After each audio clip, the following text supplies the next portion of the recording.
Hello, entrepreneurs. Joe DeCharis, CPA extraordinaire, coming to you live from downtown Bethpage, Long Island, New York, for another amazing episode of How to Win at Business.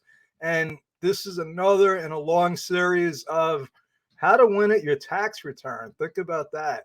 That's right, folks. I've been focusing a lot on getting your tax return filed because you don't want to a repeat of last year's monstrosity where people like my aunt just got her 2020 tax refund mailed to her, even though we told them to directly deposit it.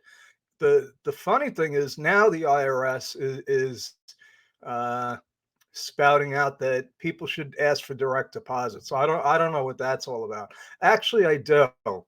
The system is messed up, to put it lightly.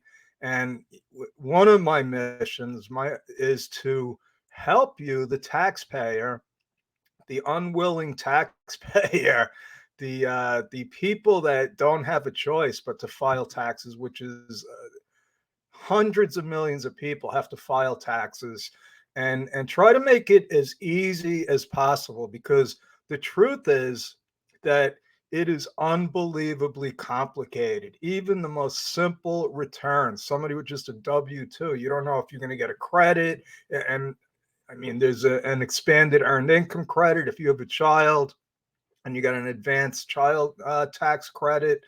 uh, there's all kinds of uh, we're getting hit from all sides. Some of it is good, a lot of it is good, some of it is bad. But the worst thing, folks, is actually getting your return prepared and filed accurately.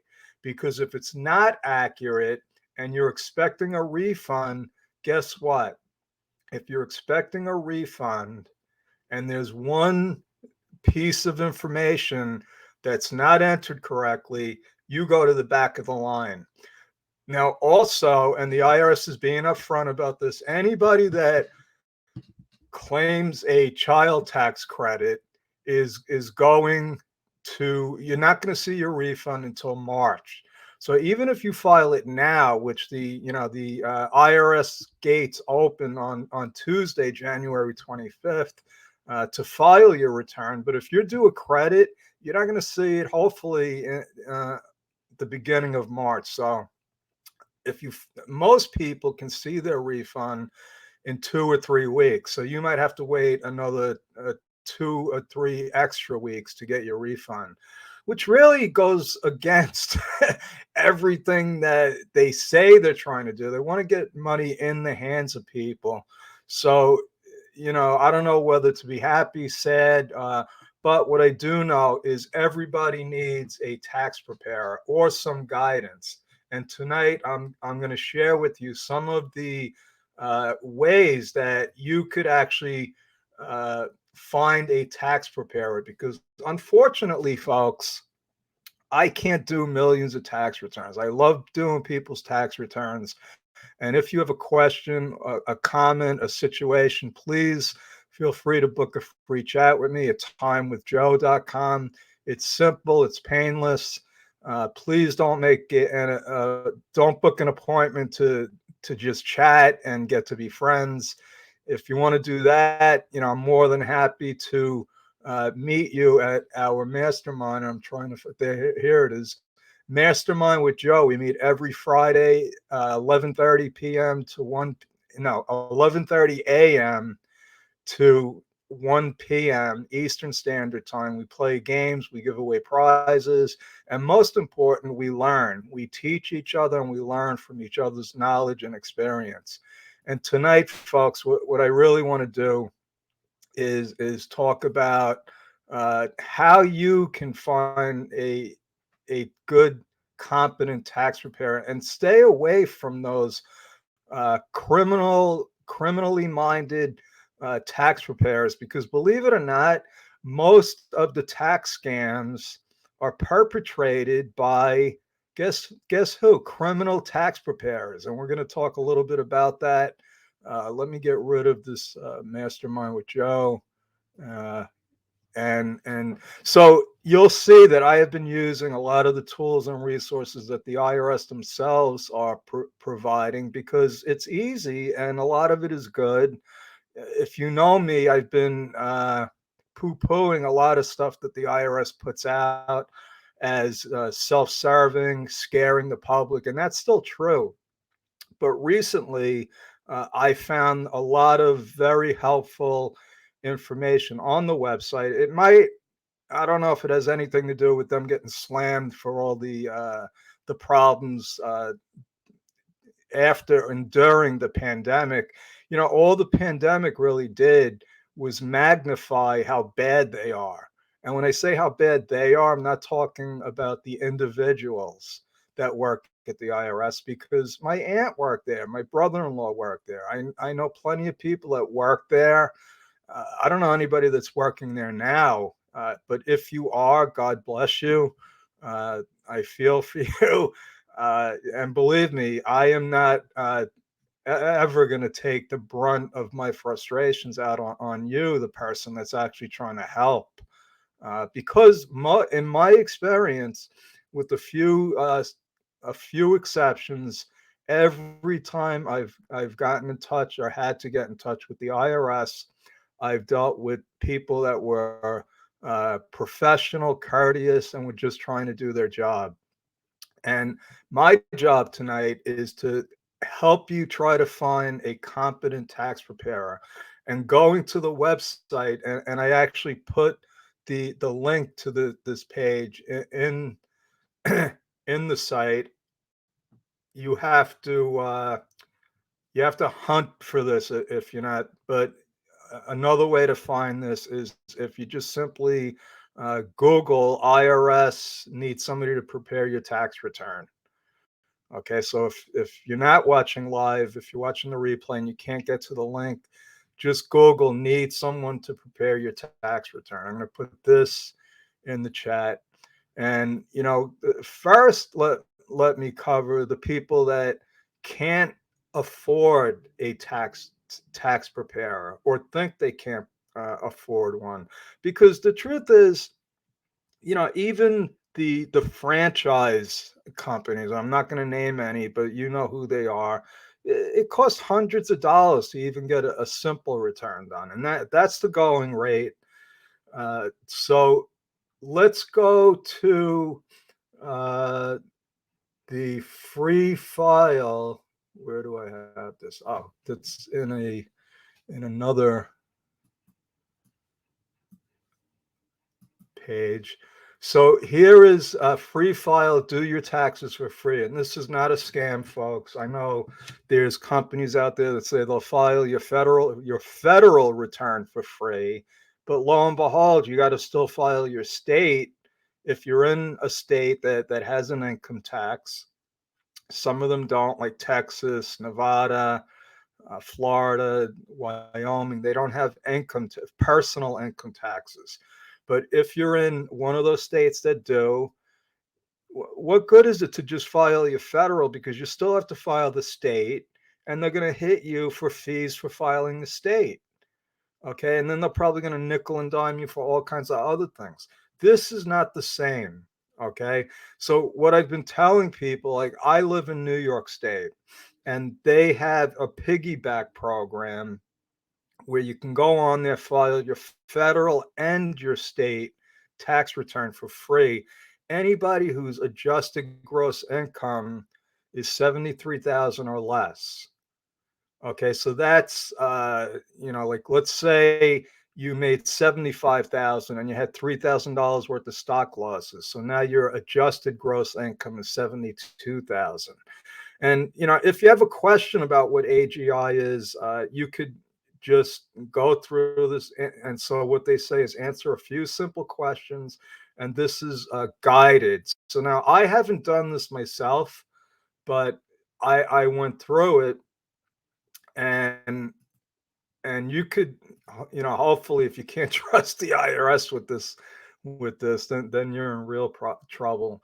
But I'm going to go back to where how to actually find a professional non-criminal tax preparer. but this really got my my curiosity, and you could see you just and you're going to answer the same questions if you try to do this on your own. So this is guided. So let's say you're single, you're 60, you live in the United States, New York. No. So you could see, I mean, these are pretty uh, simple questions.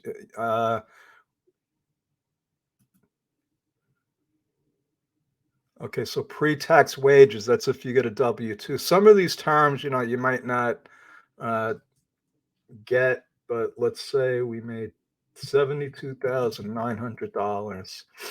We have none of these deductions. So work where federal income taxes are not withheld or self-employed income. Anyway, so you have a couple of above the line deductions. What I mean by above the line is there are adjustments to income. And when you get down to this, in other words, your income minus the adjustments, some of the adjustments are things like student loan, uh, IRA contribution. So if you're over the 73, you might actually go below the 73 to qualify here. So let's say that this is 75,000. So I don't qualify for the free thing, but then I have 2,000 in student, no, let's say 1,000 in student loan interest. And I'm going to do an IRA for 2,000. So that brings my adjusted gross income down to 72,000. Let's forget about the earned income credit for now because that's pretty complicated. You are not eligible for, please. Yes. No, I am not eligible. Okay. So now we come to, so here's my information, and here's the companies that will help us do our return. So let's say, so, and these are not the IRS. These are companies that are partnered with the IRS. So let's see, any age, this is OLT. I'm not familiar with them, but I could say the IRS has vetted these companies, and you could be safe knowing that they're going to do the right thing. And if they don't, I'm going to show you how to complain. So they'll also do any state. Let's view this offer. And then you go through it. So I mean, it's pretty simple. Okay, it's not brain surgery. Some of the questions might be a mystery to people, but again, you can call them. You can tap into the software companies' resources. But let's get into a more serious issue here with, sometimes it's easier to vet out who do I not want to do my tax return, because there are people, sometimes it's easier to find out, to identify who you don't want to do business with, and then you vet them out, and then you're left with the people that you might want to do business with. So first, let me point out, this is a simple one: ghost tax return preparers. Now, what does that mean? That means preparers that do not sign your return, which is illegal. Okay. And also, if you have any comments, you can post them in the chat box. We're live now, so if you're on Facebook and you're watching me live, if you have any questions, you can put them in here, and I'll try to answer them. So the ghost return preparers is, you could ask them, do you sign your tax returns? And if they say no, you run. But let's go to tips for choosing a tax preparer. Okay, so you want to know what type of tax preparer they are. We can actually go back here. So what kind of tax preparer do I need? And they say anyone can be a paid tax return preparer as long as they have a PTIN, IRS Preparer Tax Identification Number. So in order for me, so this is wrong. Not everyone can file a return, but anyone can be a tax return preparer, which means you got to actually be registered with the IRS. And now the IRS actually has a database to see if somebody is registered with them. So that's how you can vet out the ghost return preparers. So here's some of the tips that they have. Uh, First, what kind of tax return preparer do you need? I'm sorry, let me go back to that again. So if you're registered, you don't need any special credentials to get a P10. Okay, but there are different types of preparers. So I'm a certified public accountant, and I am qualified to do tax returns. Uh, Attorneys are qualified to do tax return. Well, just because they're an attorney doesn't mean that they're a tax preparer. So you got to be careful. Just because somebody has an attorney, they might even call themselves a tax attorney, but not really know anything about taxes. So you want somebody that actually does tax returns, not somebody that just says that they do tax returns. And same thing with CPAs. People assume that CPAs know taxes. And the truth is that a lot of CPAs don't, because certified public accountant, what one of the main things of being a CPA is that you can do audited financial statements. Okay, that's what I was trained in college, and when I got out of college, I had to do 2 years worth of auditing, which was the most boring stuff in the world to me. I didn't like it. So I don't do audits. I am specifically a tax specialist, more more focused on businesses, small businesses. So that's the kind of preparer I am. There's also enrolled agents who I have a lot of respect for enrolled agents because all they do are taxes. They don't practice law, they don't do auditing. They have to go through a rigorous test to become an enrolled agent. Now, all of us, the attorneys, the CPAs, and the enrolled agents are also authorized to represent clients in front of the IRS. In other words, I can get a power of attorney because I have the credentials. If I was just a registered preparer, in other words, I had a P10, that does not mean that I can represent my clients before the IRS, which could be very important because sometimes, and not even sometimes, a lot of times now, I have to contact the IRS on behalf of my clients because there's some kind of notice or the IRS is threatening to levy them, or God forbid, there's an audit. You need to have the credentials to do this. So, how do you check the tax preparer's credentials? Well, there's actually a database here, and I just checked this out. 117. So I'm going to put my stuff in here, Joe DeChara. I am a certified public accountant. We're going to check if I'm in the database. Oh my God, I'm not here. That's because I got to put my last name in, not my. I almost thought that I wasn't qualified now. So here I am, and so you could see that I am a qualified preparer. So that's a very good way uh, to find out if you're using somebody uh, reputable. Now, that doesn't mean everything, but it means that you've narrowed me down to somebody that's actually licensed and on the IRS's database. So that's important. So now, last but not least, what if I have a complaint about a tax preparer? Now, I've never had one IRS complaint or any kind of complaint civilly against me, and that does, people can make complaints that are unfounded. So I've never even had an unfounded complaint, and if it happens, it happens, as long as I know that I'm doing the right thing. But So over here, actually, so here they have choose returns wisely, and they have a list of questions. Find something that's available year round. That's important because if you have, one of these firms that they close down for 8 months out of the year, that's going to be hard if you get a notice or something from the government, not just the IRS, but from the state that you have to answer.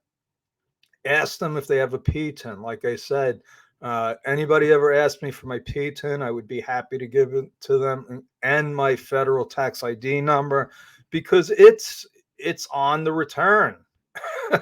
It's not like I'm giving you my social security number. I have an entity set up to do my business, and I have a federal ID number, and I have a P10. Uh, Check the qualifications like I just saw. Uh, you could check the preparer's history with the Better Business Bureau. You can ask about the fees. You can ask for referrals. Do some vetting. Do some vetting, and don't just assume that uh, somebody that says they can do your return can do it professionally and accurately. Uh, it's very, very important. I've seen people shop accountants based on, how much can you get me back? My other guy got me everything back. That's not a good measure. Okay, maybe they got you everything back because they were doing something they shouldn't be doing. And I've seen firms like that. I've reviewed their tax returns for people that got in trouble and came to me. So you got to be careful. Careful and do your due diligence. Again, if you want to reach out to me, if you have any questions, you can always book a free chat with me. Go to Time with Joe. Or if you want the more than just Time with Joe, you can go to Mastermind with Joe, and we meet every Friday. It's an open forum.